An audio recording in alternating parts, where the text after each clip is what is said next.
that stuff to Kaylin.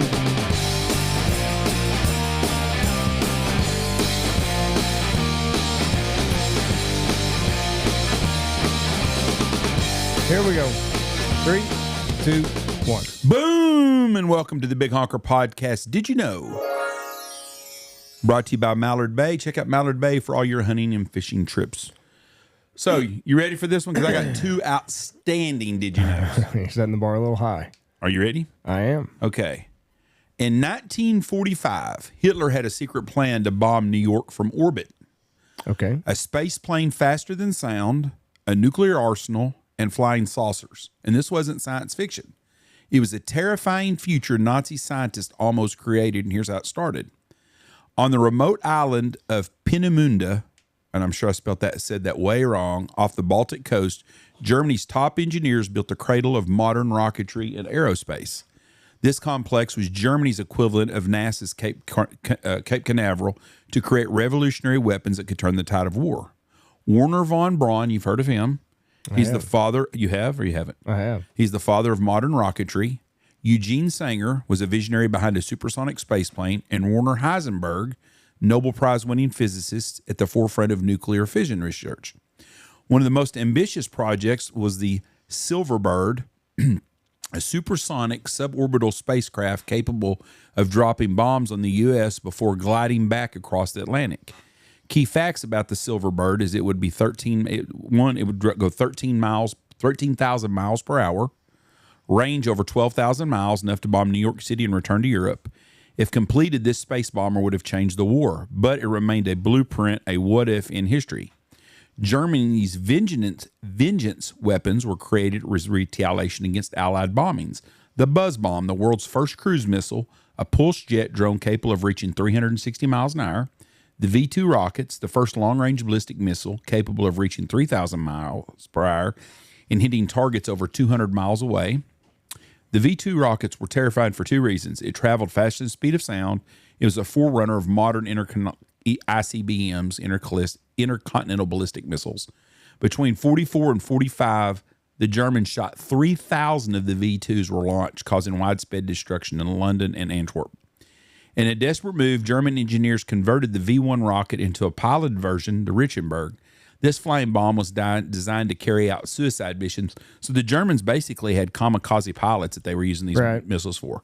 The Nazis also had the Messerschmitt Me-262, the world's first operational jet fighter, speed 540 miles an hour, 100 miles an hour faster than the P-51. Although advanced, only 1,300 of the Messerschmitts were built due to research shortages and political interference. Rumors of Nazis flying saucers circulated after the war, stories of dish-shaped crafts capable of vertical takeoff at unprecedented speed. Basically, what happens is, if we wouldn't have ended the war when we did, we'd be all speaking Heil Hitler right now. It'd have been tough. It would have been a hard time to beat them if they would have had another year. If we stopped at the right time. We won at the right time. Yes.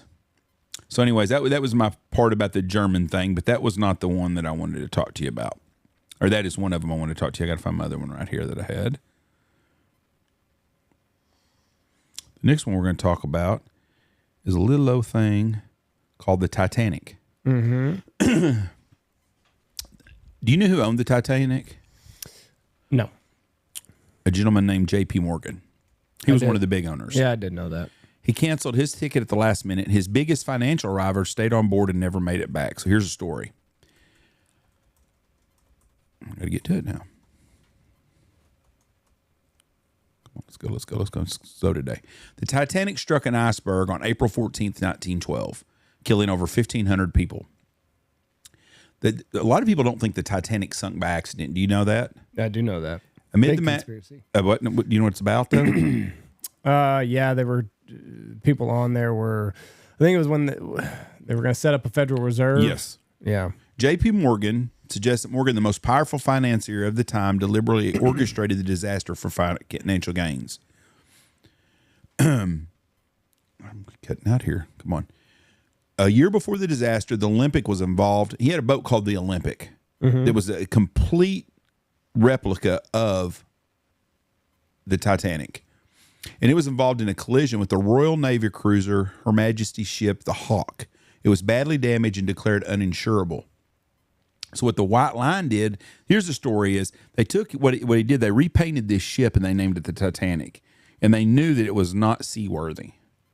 And so they sent it out over there. They renamed the damaged Olympic as Titanic, sent it out to sea and accidentally sink it to collect the massive insurance payout.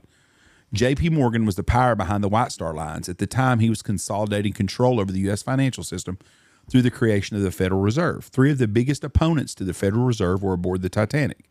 Benjamin Guggenheim was a mining magnate. Isidore Strauss, co-owner of Macy's. We saw his house on the Millionaires Row in Thousand Islands where him and his brother lived. And John Jacob Astor, one of the world's richest men. All three were against the Federal Reserve.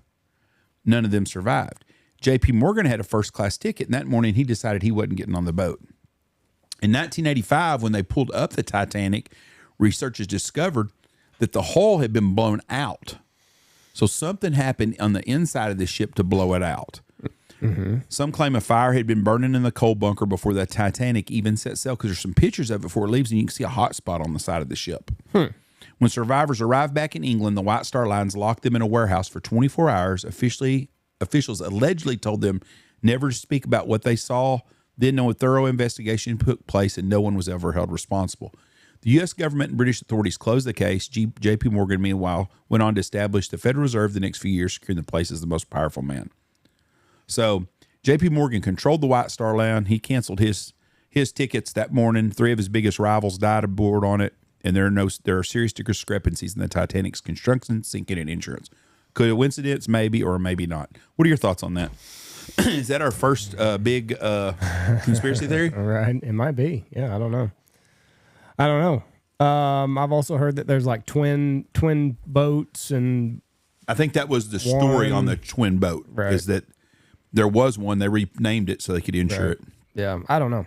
It's interesting though. It's interesting to think about. We were so close to the Germans winning World War II. I don't think people realize how close we really were to that happening. Yeah. And the Titanic is something that, no one ever will know the truth on. No, it's that's when you could get away with things. Yeah, today's technology just happened.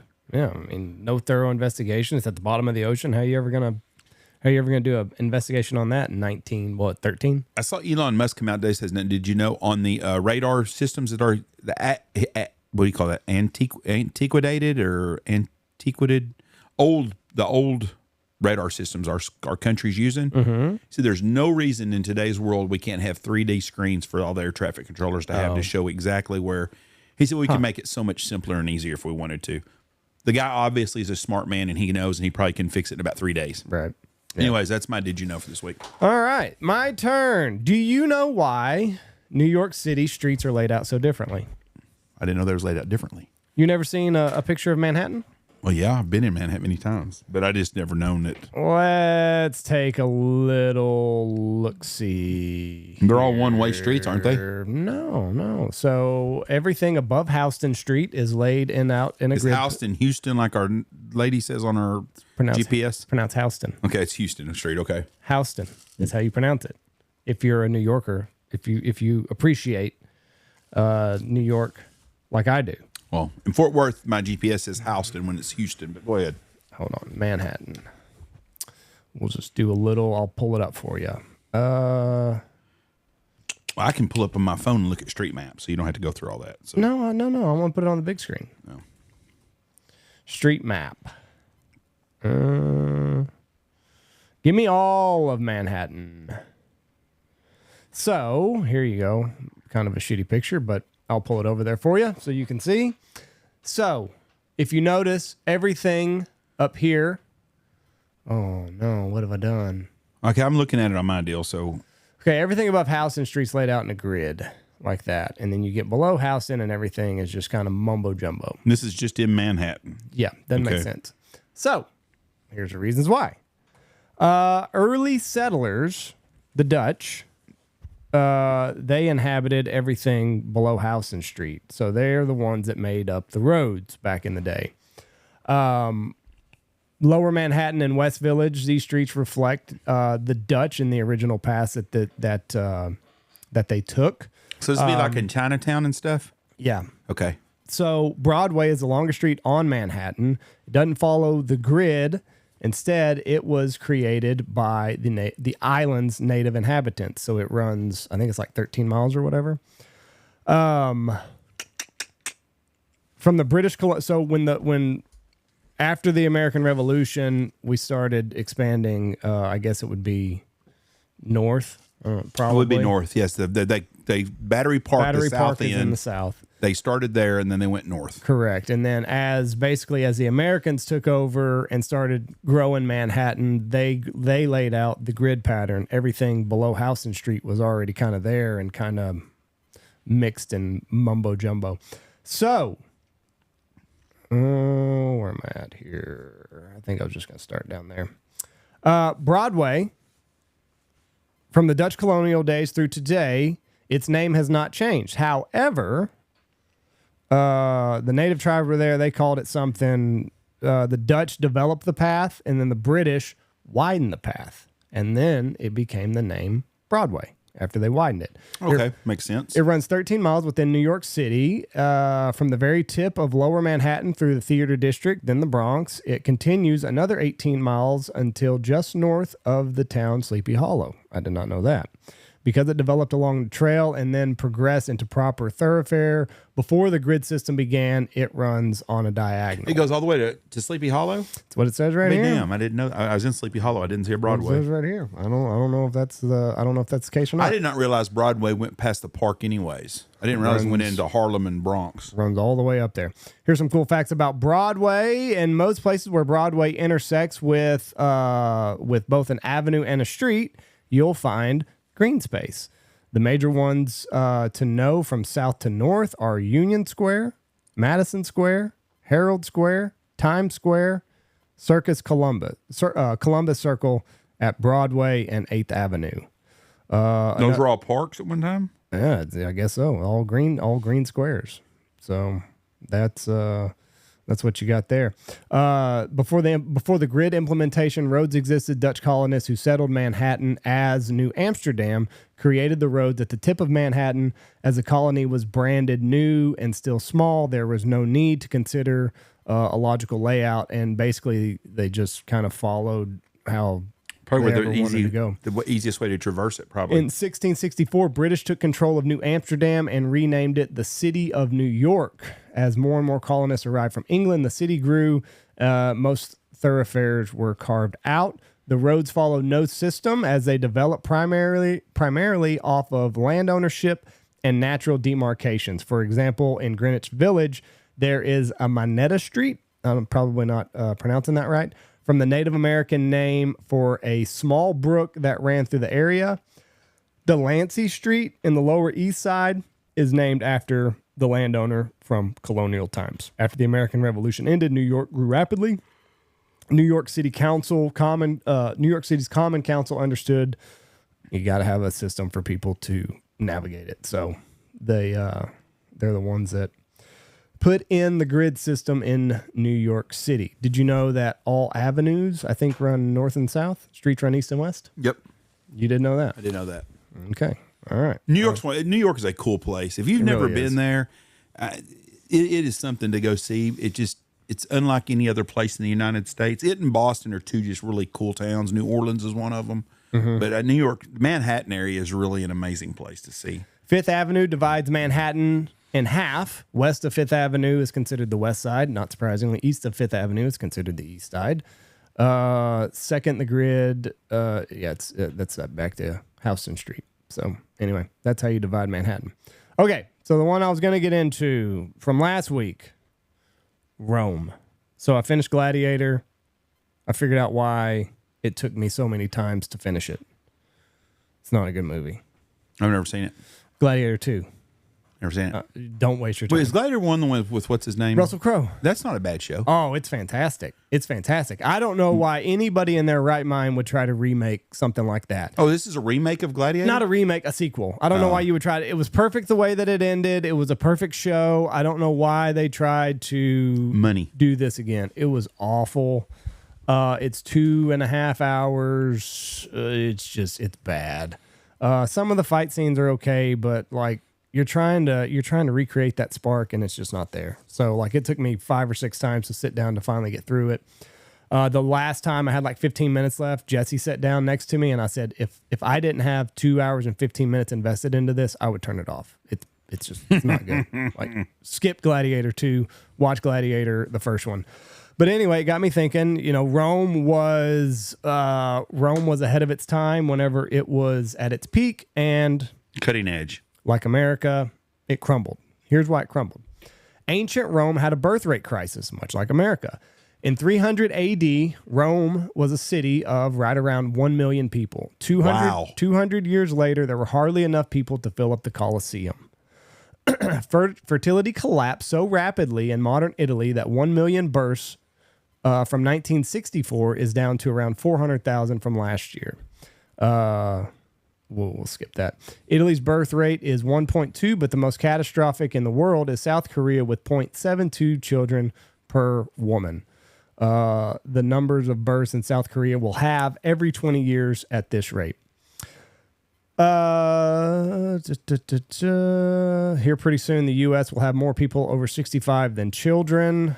Looks like we're going to cross that intersection right about 2034.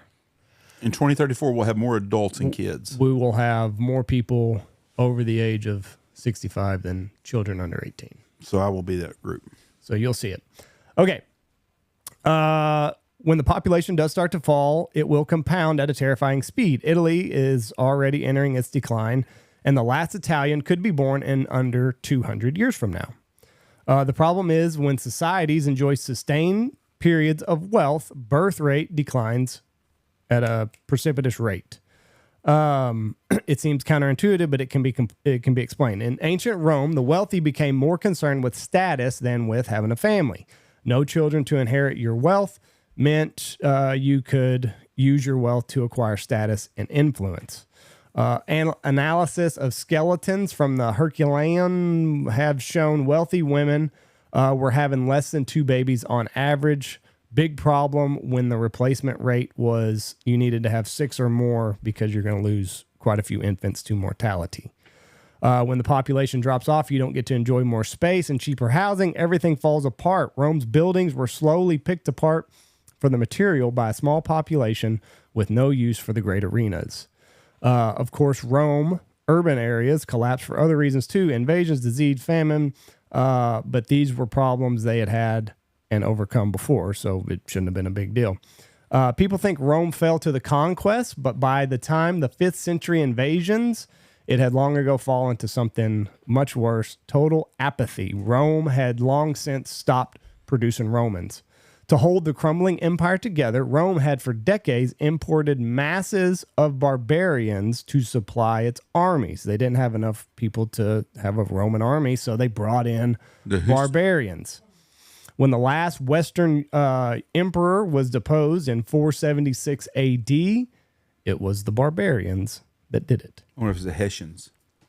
I don't know. Rome fell not in a day, but over several generations, although not as many as you think. The Colosseum went from a roaring crowd of 80,000 to livestock roaming around in ruins.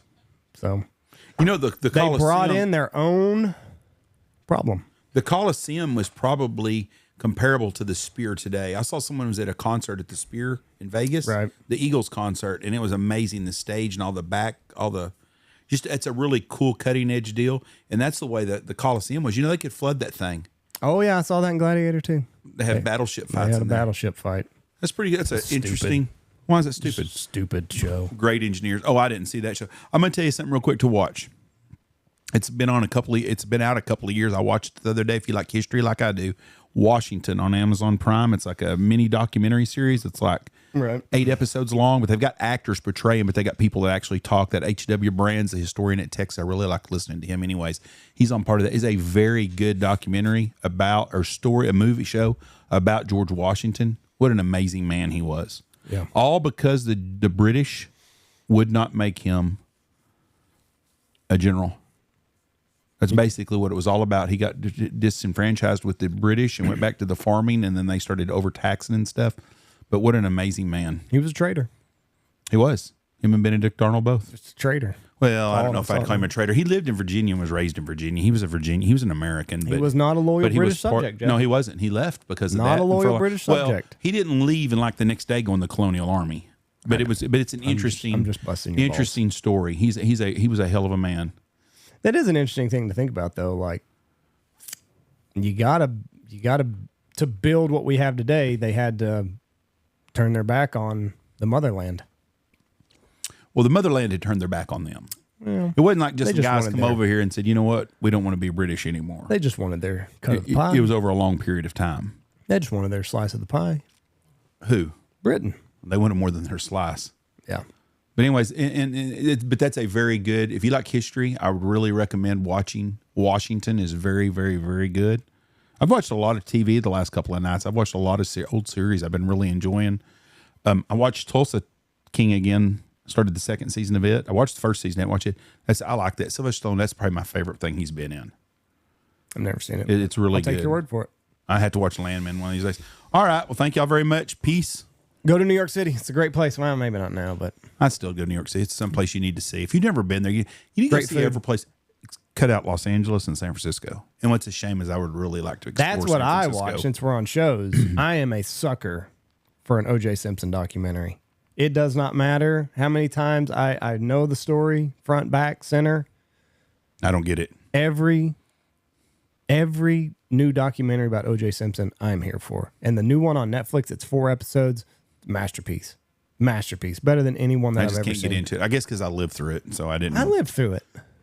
You were fucking 7, 6. I lived through it. Okay, well. It's a fascinating time. It really is. Like the way that everything just converged for this to take place and to grip the nation the way that it did. That's what's interesting to me is just how captivating it became for the nation. OJ Simpson would never have been OJ Simpson he was if he was alive playing football in today's world. His agent's on there.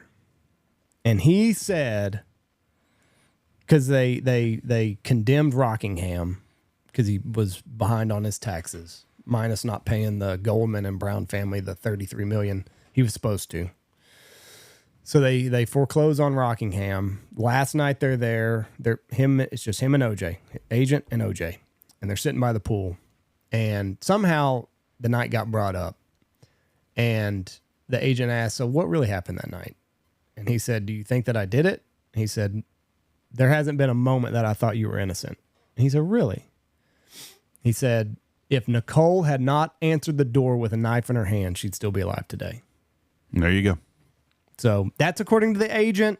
I don't know. Well, OJ's dead. Dead men can't talk. He can't talk, but it's fascinating. He would have never got to that point, though, because of all today's modern social media and stuff, and him being an abusive person like he was, he would have never got the commercials and all that other shit. He was live at the right time. I don't think he got the commercials after that. No. He would have never gotten them. He would have never been the all-American he was a wife boy. beater before. Yeah,